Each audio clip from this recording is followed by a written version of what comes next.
Breaking Bad é frequentemente vendida como uma série sobre crime, sobre a fabricação de metanfetamina. Mas essa é apenas a superfície de um oceano muito mais escuro. Em sua essência, a série não é sobre o que um homem faz, mas sobre o que ele se torna. É um estudo de caso sobre a transformação moral, a lenta e meticulosa desintegração da alma de um homem comum. Walter White é introduzido não como um vilão, mas como a encarnação da frustração silenciosa. Um professor de química genial, reduzido a uma vida de mediocridade. Um pai de família, um marido, um homem esmagado por problemas financeiros e pela sensação de potencial desperdiçado. Ele é cada um de nós em nossos piores dias. E então vem o diagnóstico: câncer terminal. O relógio começa a correr. Para muitos, esse é o ponto de partida da tragédia. Mas o verdadeiro ponto de ruptura não está na doença, está na resposta a ela. O diagnóstico é apenas o catalisador, a permissão que Walter White concede a si mesmo para finalmente quebrar as regras. A entrada no mundo do crime não é um ato de desespero impulsivo, mas uma decisão calculada, racionalizada. A lógica é fria. Ele tem um conhecimento único, uma necessidade urgente e pouco tempo. O crime se apresenta como a única solução viável, e é aqui que a primeira camada de justificação moral é cuidadosamente construída. É pela família, é pela necessidade. É para garantir um futuro para aqueles que ele deixará para trás. Mas por baixo dessa lógica de sobrevivência, um motor muito mais antigo e silencioso começa a funcionar. O orgulho ferido. O orgulho de um homem brilhante que viu seus colegas fundarem uma empresa multibilionária com a sua pesquisa, enquanto ele corrigia provas por um salário medíocre. O orgulho de não conseguir prover para sua família da maneira que julga correta. A necessidade de deixar um legado não é apenas financeira, é uma necessidade de afirmar seu valor, de provar para o mundo e para si mesmo que ele era, afinal, alguém extraordinário. O monstro não nasce gritando, ele sussurra justificativas no ouvido do homem comum. No início, o medo domina. Medo de ser pego, medo da violência, medo das consequências. Mas cada risco superado, cada confronto vencido, corrói um pouco desse medo e o substitui por outra coisa. Uma sensação viciante de controle e poder. O homem que se sentia impotente diante do câncer e das contas agora dita as regras em um mundo sem leis. A criação de Heisenberg é o passo seguinte. Não é apenas um pseudônimo para o crime. É uma persona, uma máscara que permite a Walter fazer o que ele mesmo não se permitiria. Heisenberg não tem as fraquezas, as culpas ou as hesitações de Walter White.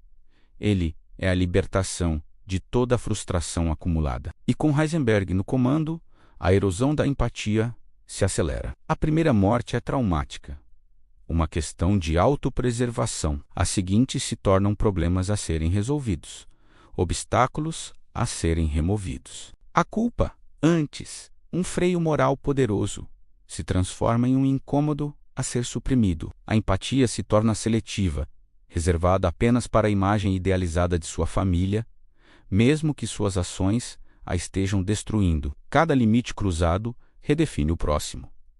A violência, antes impensável, torna-se uma ferramenta. A mentira, antes um recurso desesperado, torna-se o padrão. O auto-engano é a cola que mantém a psique de Walter White intacta. Ele precisa se ver como o herói, o provedor relutante forçado a atos terríveis por circunstâncias extremas. Ele repete o mantra: eu faço isso pela minha família, com tanta frequência que quase acredita nele. Essa narrativa o protege da monstruosidade de seus próprios atos. Mas a realidade é implacável. O impacto de suas escolhas se espalha como uma mancha de óleo, corrompendo e destruindo tudo o que ele dizia proteger. A vida de Jesse, a segurança de sua família, a inocência de pessoas ao seu redor.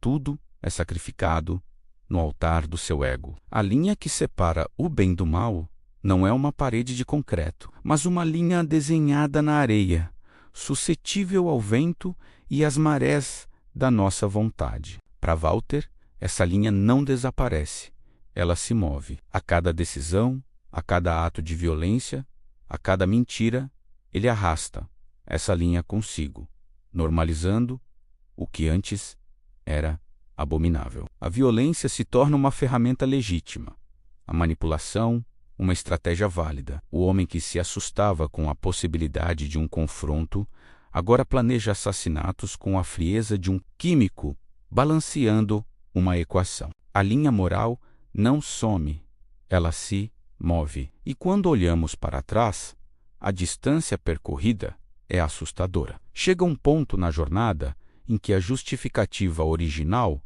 menos a necessidade financeira, a doença, menos já não se sustenta. O dinheiro é mais do que suficiente. O câncer entra em remissão, mas ele não para, porque nunca foi apenas sobre o dinheiro. E é nesse momento que a máscara cai. Em uma de suas confissões mais honestas e aterradoras, ele admite para sua esposa: "Eu fiz por mim. Eu gostava, eu era bom nisso. E eu me sentia vivo. A transformação está completa. A necessidade não explica mais nada. O que resta é o confronto brutal entre o homem que Walter White era e o monstro que ele escolheu se tornar. Breaking Bad nos força a encarar uma verdade desconfortável. O mal não precisa de monstros externos, de demônios ou de uma corrupção que vem de fora. Ele pode emergir de dentro, nutrido por sentimentos terrivelmente humanos, orgulho, ressentimento, vaidade e a necessidade de poder. A série é um estudo profundo sobre como a racionalização pode nos levar a justificar qualquer atrocidade e como o poder, mesmo em pequena escala, pode revelar o pior de nós. Walter White não foi corrompido pelo mundo do crime. O mundo do crime apenas deu a ele a permissão para se tornar quem ele talvez sempre foi. A tragédia final não é a sua morte, mas o seu reconhecimento. O reconhecimento de que ele destruiu tudo o que amava, não por necessidade, mas por ego. A jornada de Walter White é um espelho sombrio, refletindo o potencial destrutivo que se esconde sob a superfície da normalidade. Ela não nos dá respostas fáceis.